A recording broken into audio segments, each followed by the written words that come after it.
तो दूसरा इसमें लिखिएगा विकृत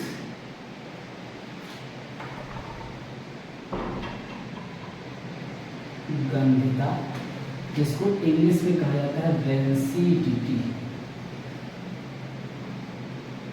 विकृत गंधिता अथवा रेंसिडिटी, ये कौन सी प्रक्रिया भाई देखने में नई सी लग रही है, बहुत खतरनाक सा नाम लग रहा है। तो इसके नाम से क्लियर, विकृत का मतलब होता है खराब हो जाना, किसी चीज़ का खराब हो जाना है, विकृत हो जाना है यानी खराब हो जाना।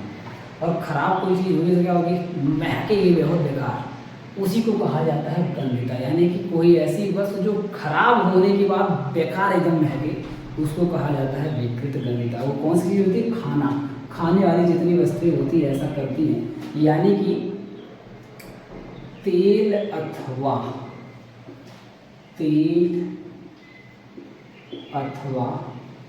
वसायुक्त, तेल अथवा वसायुक्त खाद्य पदार्थों का, ये खास करके खाने वाले पदार्थों में लगता है, तो खाद्य पदार्थों का ऑक्सीकरण द्वारा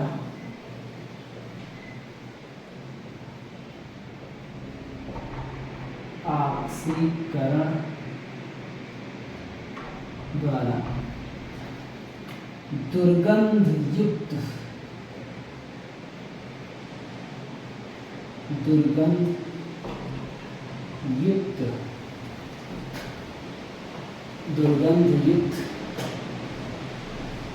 पदार्थ में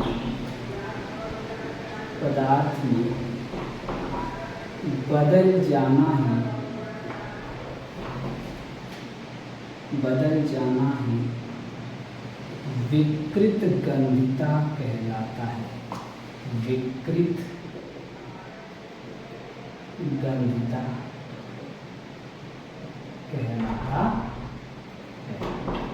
बस इतनी सी इसकी परिभाषा है कि सारे के सारे खाद्य पदार्थ, आप गर्मी में देखिए, गर्मी में सब्जी बना के रखिए, सुबह में आप रखेंगे, दिन भर इतनी ज़्यादा गर्मी पड़ती है, शाम तक खराब हो जाता है। ऐसे कोई भी खाने वाले पदार्थ, रोटी आप बना कर रखिए, 2-3 दिन तक छोड़ दीजिए, पूरा दहिया लग जाती है, बेकार हो जाता है, बेकार महकने लगता है। कई बार हम लोग चेक करने के लिए कि देखिए हमारा जो खाना है, मैगी मान लो बना के रखे थे टिफिन में, घर से बना के लेके आए, तो जैसे लंच हुआ खोले तो इसके बाद सब हुआ करिएगा कहीं बेकार तो नहीं हो गया है। तो हम लोग चेक करने के लिए उसको ऐसे नाक के पास ले जा करके सूंघते हैं, सूंघ करके पता करते हैं, अगर उसमें से बेकार स्मेल आ रही है, दुर्गंध अगर आ रही है, तो लोग समझ जाते हैं कि 100% ये बेकार हो चुका है, अब खाने लायक नहीं बचा है। तो ऐसा इसीलिए होता है क्योंकि उसका ऑक्सीकरण उस दौरान हो जाता है, और ऑक्सीकरण होने के कारण उसके अंदर विकृत गंधिता की प्रक्रिया हो जाती है, जिसमें वह एक दुर्गंध युक्त पदार्थ में बदल जाता है। क्यों बदलता है? ऑक्सीकरण के कारण। कई सर ऑक्सीकरण कारण कैसे बदलता है? तो ऑक्सीकरण का मतलब होता है ऑक्सीजन का योग, यानी कि ऑक्सीजन से अभिक्रिया हो जाना। तो ऑक्सीजन से क्रिया करके कुछ नए प्रकार, जैसे आयरन आप देख रहे थे, लोहा ऑक्सीजन से क्रिया करके मूर्छा बना ले रहा था, उसी तरीके से खाद्य पदार्थ, खाने वाली सब्जी बढ़िया मैगी जो लोग बना के रखते हैं, ये सब खाने वाले पदार्थ भी ऑक्सीजन से क्रिया करके इसे मूर्छा टाइप की बेकार कोई चीज़ बना लेते हैं, बेकार कोई पदार्थ बना देते हैं जो कि महकता बहुत बेकार है और जो खाने लायक नहीं रहता है। तो इसी प्रक्रिया को हम लोग विकृत गंधिता कहते हैं। तो शॉर्टकट में आप बोल सकते हैं कि विकृत गंधिता भी एक प्रकार की ऐसी प्रक्रिया है जिसमें ऑक्सीकरण अभिक्रिया होती है। तो विकृत गंधिता हो चाहे संक्षारण हो, दोनों ही एक प्रकार की ऑक्सीकरण क्रिया होती है। अब इससे कैसे बचा जाए? तो इससे बचने के लिए इसका भी तुरंत लिख लीजिए रोकथाम, या उदाहरण पहले इसका लिख लीजिए उदाहरण में आप देखेंगे खाद्य पदार्थों का, अलग इसीलिए उदाहरण भी हो गया, उदाहरण में आप लिख लीजिए खाद्य पदार्थों का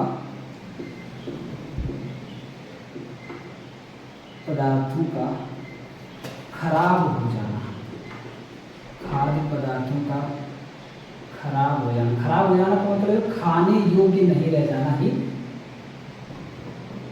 खराब हो जाना। जैसे कि खुद अपने आप एक उदाहरण है, विकृत गंधिता के खुद अपने आप में एक उदाहरण है, क्योंकि विकृत गंधता केवल खाने वाले पदार्थों में लगता ही है। तो एक खुद उदाहरण है, तो इसका अलग से कोई बहुत उदाहरण नहीं बनेगा। इसकी बनेगी रोकथाम। इसकी रोकथाम से कई बार आता है क्वेश्चन, तो रोकथाम को आप लोग याद रखेंगे। तो अगली हेडिंग इसे डाल दीजिए, रोकथाम या उपाय। अब मान लीजिए आप खूब बढ़िया सा कोई खाना बनाए हैं, मान लीजिए मैगी दोबारा लेते हैं क्योंकि मैगी बहुत ज़्यादा लोग पसंद रहती है, तो खूब बढ़िया सा एकदम धनिया वनिया डाल के नंबर 1 मैगी बनाए हैं, एकदम पूरा टेस्टी वाली। लेकिन अभी एक बार आप खाए, देखिए यार बड़ा बहुत मज़ेदार बन गया है, आपका मन है कि इसको रख दें, दोबारा खाएंगे, शाम तक खाएंगे, या शाम को बनाए तो रख दें, सुबह तक खाएंगे इसको। तो बहुत सारे ऐसे लोग होते हैं जो 2-2 3-3 बार, एक बार बनाते हैं, एक बार खाते 4 बार है। तो इस विचारधारा के अगर आप हैं कि आपको 4 बार खाना है, 4 बार उसका टेस्ट लेना, एक बार में आपको मन नहीं भर रहा है, तो जाहिर सी बात है उसको आपको इस तरह से रखना होगा कि वो बेकार ना हो, उसका विकृत गंधता ना हो, तब आप आराम से उसको खा सकते हैं। बहुत सारी ऐसी भी चीज़ें होती है, आप विश्वास नहीं मानेंगे, इसको 6-6 महीने बाद लोग खाते हैं। मेरे सर ये क्या है, ये क्या आप बात बोल रहे हैं? अभी उदाहरण में आया, बताता हूँ, अभी बता देता हूँ। जिसमें चिप्स का पैकेट, चिप्स जो बनता है ना, 6-6 महीने की उसकी ड्यूरेबिलिटी होती है, 3-3 महीने की होती है, वो भी तेल में आप देखिए छान करके बनाया जाता है, फिर पैकेट में पैक कर दिया जाता है, और वो पहले तो 1 महीना लग जाता है आपके हाथ तक आने में, यानी कि वो पहले वहाँ कंपनी बनेगा, वहाँ से डिस्ट्रीब्यूटर के पास जाएगा, फिर होलसेलर के पास आएगा, होलसेलर फिर रिटेलर के पास जाएगा, फिर रिटेलर यानी दुकान वाला ला करके आपको देगा, यानी कि आप जाएंगे वहाँ से खरीदेंगे, तो इसके बाद जाके फिर आप फाड़ करके खाएंगे। तो जब तक आप खाएंगे, जब तक आपके पेट में जाएगा, तब तक 1-2 महीना 3 महीना हो चुका होगा, लेकिन खाने का स्वाद उतना ही बढ़िया आता है, वो खराब ही नहीं होता है। ऐसा कैसे हुआ कि चिप्स का पैकेट जो बना था 1 महीने 2 महीने पहले कंपनी बनाया गया था, आज भी खाने लायक है, वो खराब क्यों नहीं होता है?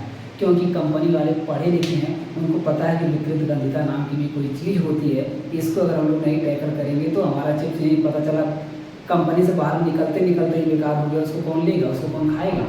तो वो सब रोकथाम पे यहाँ पे ध्यान देते हैं। रोकथाम कैसे करते हैं? तो पहला जो इसका रोकथाम होता है फ्रीज में रख देते हैं। आप देखते हैं खाना वाना जो होता है, खाने वाले जो पदार्थ होते हैं उसको सामान्य तौर पर हम लोग फ्रीज में रख देते हैं। रेफ्रिजरेटर लिख देता हूँ, जिसको फ्रीज भी कहते हैं। तो रेफ्रिजरेटर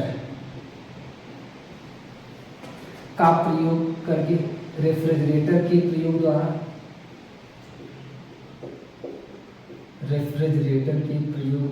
आप कहेंगे सर ये क्यों करना है? तो इसलिए क्योंकि ज़्यादातर अभी हम लोग आप देखें, आप अपघटन अक्रिया हम लोग पढ़ रहे थे, वियोजन अक्रिया, अपघटन अक्रिया, तो उसमें हम लोग पढ़े थे कि बहुत सारी अक्रियाएं तो इसलिए हो जाती हैं क्योंकि उनको ताप मिल जाता है ऊष्मा के कारण, जिसको ऊष्मीय वियोजन, ऊष्मीय अपघटन अक्रिया हम लोग पढ़े हैं। ऊष्मा गर्मी के कारण भी बहुत सारी अक्रियाएं हो जाती हैं। और जैसा कि आप सभी लोग जानते हैं कि खाना ज़्यादातर खराब गर्मी में ही होता है, इसलिए क्योंकि उसके अंदर वियोजन अक्रिया संपन्न हो जाती है। वियोजन अक्रिया का मतलब जब गर्मी बढ़ती है तो उस गर्मी को अवशोषित करके बहुत सारे पदार्थ छोटे छोटे अन्य गैसों और पदार्थों में टूट जाते हैं। फिर वही गैसिया जब निकलती है तो फिर एकदम बहुत बेकार महकती, मन करता है उल्टी कर दें, फेंक दें उसको, ठीक है। तो के इसीलिए अगर उसको लोग ठंडे स्थान में रख दें, रेफ्रिजरेटर फ्रिज में अगर रख दें तो जाहिर सी बात है फिर वो खराब नहीं होगा। तो फ्रिज में ठंडा रहता है। तो यहीं से आप एक और ले सकते हैं, ये इसको धूप में मत रखो, धूप से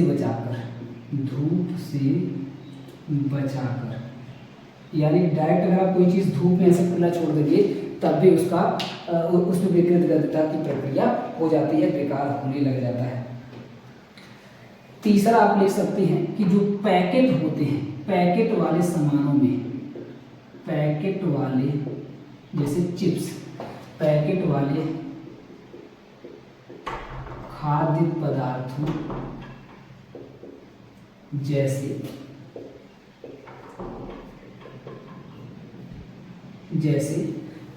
पैकेट वाले खाद्य पदार्थों जैसे चिप्स हो गया, कुरकुरा हो गया आदि को कैसे आप बचाएंगे? चिप्स को कैसे बचाएंगे? तो सामान्य तौर पर अभी हम लोग देखे हैं कि विकृत गंधता में एक प्रक्रिया होती है जिसका नाम है ऑक्सीकरण। ऑक्सीकरण का मतलब होता है ऑक्सीजन का योग, यानी कि ऑक्सीजन से अभिक्रिया। तो हमको यहाँ पे एक ट्रिक लगाना पड़ेगा कि दुश्मन का दुश्मन दोस्त होता है। आप कहें सर ये कौन सा नया कॉन्सेप्ट है? तो क्योंकि हमारी दुश्मन अभी यहाँ पे कौन है? हमारी दुश्मन अभी यहाँ पे है ऑक्सीजन। हालांकि ऑक्सीजन हमारे लिए प्राणदायक है, ऑक्सीजन ना मिले तो हम छटपटा के इसलिए मर जाएंगे, लेकिन वही ऑक्सीजन जो हमको जिंदा रखती है, वही ऑक्सीजन हमारे खाने को जाकर खराब करती है। आपकी चाउमीन को जाकर खराब करती है, आप इतना बढ़िया सब्जी बनाए थे सुबह में, वो जाकर बेकार कर देगी वही ऑक्सीजन जिससे आप जिंदा हैं। तो ऑक्सीजन हमारे लिए अच्छी भी है, ऑक्सीजन हमारे लिए बेकार भी है। अभी तक बस हम इतना जानते थे कि ऑक्सीजन हमारे लिए बस अच्छी है। आज जान लीजिए कि ऑक्सीजन हमारे लिए बेकार भी है। कहाँ बेकार है? तो हमारे सारे खाद्य पदार्थों को बेकार करने में सबसे बड़ा रोल किसका रहता है? तो सबसे बड़ा रोल रहता है ऑक्सीकरण का। अब इस बेलगाम ऑक्सीजन को अगर रोकना है तो कैसे रोकेंगे आप? आपके पास तो औकात है नहीं, आपके पास दम नहीं है कि आप जाके ऑक्सीजन को रोक लेंगे, क्योंकि गैस है, उससे आप जाके लड़ाई कैसे करेंगे?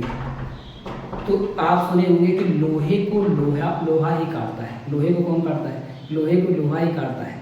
तो ऑक्सीजन क्योंकि गैस है, तो हमको कोई ऐसी गैस ढूंढ करके लानी होगी जो ऑक्सीजन की दुश्मन हो।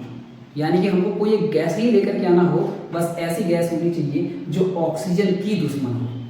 इसके बाद उसको दे देंगे पैसा, जाओ ऑक्सीजन को मार के आ जाओ, हो जाएगी, मार के आ जाएगी।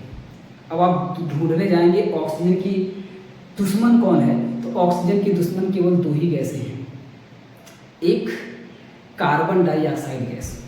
तो कार्बन डाइऑक्साइड गैस अगर आप लेंगे तो और ही खतरनाक हो जाएगी, तो उसका उपयोग फिलहाल अभी हम लोग नहीं करेंगे। वो अपने आप में खुद बहुत डेंजरस है, हमारे लिए भी डेंजरस। पता चला उल्टा हमें को एक आध गोली मार दी, हमें उड़ गए तुरंत। तो हमको लेकर के आना पड़ेगा इसकी दूसरी दुश्मन, जिसमें हमेशा इन दोनों में लड़ाई चलती रहती है। क्योंकि ऑक्सीजन जो होती है वो दूसरे नंबर की खूबसूरती है पूरी आवर्त सारणी की, और नाइट्रोजन दूसरी गैस कौन सी है? नाइट्रोजन तीसरे नंबर की खूबसूरती है। यही कारण है कि नाइट्रोजन ऑक्सीजन हमेशा लड़ाई चलती रहती है। आप लोगों ने बताया था फोन कॉल वाला ट्रिक, FON, फोन कॉल। यहाँ जरा ध्यान दीजिए, यहाँ पे ऑक्सीजन दूसरे नंबर पे आ जाता है, पहले नंबर पर फ्लोरीन, दूसरे नंबर पर ऑक्सीजन, तीसरे नंबर पे आती है नाइट्रोजन। तो ऑक्सीजन दूसरे नंबर की खूबसूरती है, जबकि नाइट्रोजन तीसरे नंबर की है। तो जाहिर सी बात है इसमें लड़ाई चलेगी, बस थोड़ा सा दोनों में अंतर है। नाइट्रोजन सोचती है कि इसको किस तरीके से ऑक्सीजन को पीछे छोड़ा जाएगा, यानी कि ऑक्सीजन से ज़्यादा खूबसूरत बनने की ख्वाहिश रहती है नाइट्रोजन की। इसीलिए नाइट्रोजन जलती है ऑक्सीजन से और चाहते हैं कि इसको हटा दो, हम दूसरे नंबर पे आएंगे। कंपटीशन दोनों में है। यही कारण है कि नाइट्रोजन ऑक्सीजन की दुश्मन है। नाइट्रोजन ऑक्सीजन की अभिक्रियाशीलता को रोक देती है। अगर कहीं पर नाइट्रोजन है तो वो ऑक्सीजन की क्रियाशीलता को कम कर देती है। आप कहाँ कम करती है? तो अब मैं बता रहा हूँ, आपके वायु में, हवा में आप जानते हैं कि 78% तक तो खाली रहती है नाइट्रोजन गैस, 21% केवल रहती है ऑक्सीजन। तब इतनी खतरनाक होती है। ऑक्सीजन को आप हल्के मत लीजिएगा। ऑक्सीजन हमारे वायु में मात्र 21% होने के बावजूद भी आप एक माचिस की तेली ऐसे जलाइए, तुरंत खट से जल जाता है, जबकि नाइट्रोजन वहाँ पे 78% उपलब्ध है। यानी उसके दुश्मन 78% होते हुए भी इतनी खतरनाक ऑक्सीजन है।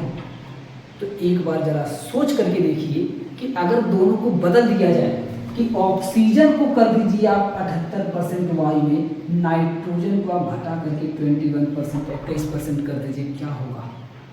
आपको माचिस की तीली जलाने की जरूरत ही नहीं पड़ेगी। आप खाली पैकेट में से निकाल दीजिए, अपने आप माचिस की तीली जल जाएगी। ऑक्सीजन की क्रियाशीलता इतनी ज़्यादा बढ़ जाएगी। यानी कि हमारे वायु में अगर 78% नाइट्रोजन नहीं रहती तो आज जगह जगह आग लग जाती। आप ऐसे खड़े, थोड़ी सी धूप में आप जाते, पता चला जलने लग गए। लकड़ी या पेड़ खड़े खड़े जलने लग जाते अपने आप, क्योंकि जैसे थोड़ी सी धूप होती, गर्मी होती, तुरंत ऑक्सीजन इतनी ज़्यादा क्रियाशील होती कि कब कहाँ आग लगा देती किसी को पता नहीं चलता। हर जगह सुलगता हुआ धुआं उड़ता हुआ मिलता। इतनी खतरनाक ऑक्सीजन है। आप खाना बना के रखे, मुंह के अंदर ऐसे उठाए, लेके गए, यहाँ तक पहुँचे, तब तक पता चला बस ये बेकार हो गया। इतनी खतरनाक ऑक्सीजन हो जाती, इतना जान लीजिए। क्योंकि जैसे आप बर्तन में से बाहर निकालते, वायु में आती, वायु में ऑक्सीजन है, खटाखट अभिक्रिया करने लगती, और जब तक ऐसे करके आपके मुंह तक पहुंचता तब तक पता चला बस ये आगे आपको फेंकना पड़ जाता, महकने लगता है। इतनी खतरनाक ऑक्सीजन होती है। लेकिन नाइट्रोजन इसकी दुश्मन है। इसीलिए जो चिप्स के पैकेट वाले क्या करते हैं कि ऑक्सीजन को पूरी तरह से चिप्स के पैकेट से बाहर निकाल देते हैं, चिप्स के पैकेट आप देखते हैं फूले फूले होते हैं, लगता है उसमें हवा भरी गई है, वो हवा नहीं होती है, वो नाइट्रोजन गैस भरी गई होती है। इसलिए क्योंकि ऑक्सीजन को निकाल करके उसमें जैसे ही नाइट्रोजन गैस भर देंगे तो अगर मान लीजिए थोड़ी बहुत नाइट्रोजन है भी, या अगर थोड़ी बहुत उसमें ऑक्सीजन है भी या नहीं भी है तब भी कोई समस्या नहीं है। उसमें नाइट्रोजन गैस होने से ऑक्सीकरण नहीं हो पाएगा, और जब ऑक्सीकरण नहीं हो पाएगा तो चिप्स, उसके अंदर जो रखा हुआ चिप्स है वो खराब नहीं होगा, कुरकुरा खराब नहीं होगा। तो आप समझ पाए होंगे कि नाइट्रोजन के पैकेट में आदि में नाइट्रोजन कह रहा हूँ, चिप्स या कुरकुरा के पैकेट आदि में नाइट्रोजन गैस क्यों माना जाता है? तो नाइट्रोजन गैस भरकर, तो अभी आपको पता चल गया होगा कि हमारे दोस्त कौन है। मैं बोला था ना दुश्मन की दुश्मन दोस्त होती है, तो हमारी दुश्मन ऑक्सीजन की दुश्मन नाइट्रोजन, तो नाइट्रोजन हमारी दोस्त है, क्योंकि नाइट्रोजन हमारे चिप्स को बचा ले रही है खराब होने से, हमारे खाद्य पदार्थों को बचा ले रही है खराब होने से। तो ये हो गई कहानी चिप्स के पैकेटों की। और जैसे बात है कि चौथा, जैसा कि आप जानते हैं कि ऑक्सीकरण क्रिया द्वारा ही खराब होती है हमारे खाद्य पदार्थ, सारे खराब होते हैं। तो ऐसा कोई आप बर्तन ले सकते हैं, ऐसा कोई बर्तन, ऐसे किसी बर्तन में खाना रखिए जिसमें वायु ना हो, यानी कि वायु रोधी बर्तन का इस्तेमाल करके, यानी कि ऐसा कुकर लीजिए जिसमें वायु उपस्थित ना हो, और अगर वायु भर भी जाए तो उसको बाहर कर दे, निकाल दे, सारी ऑक्सीजन गैस को बाहर निकाल दे, यानी कि वायु की विरोधी हो, वायु रोधी बर्तन का प्रयोग करें। तो वायु रोधी बर्तन का प्रयोग करके हम लोग चाहें तो विकृत गंधता होने से बचा सकते हैं, विकृत गंधता की प्रक्रिया को रोका जा सकता है। तो इस तरह से जाकर के पूरा का पूरा जो टॉपिक था आपका बहुत डिटेल में मैंने समझा दिया।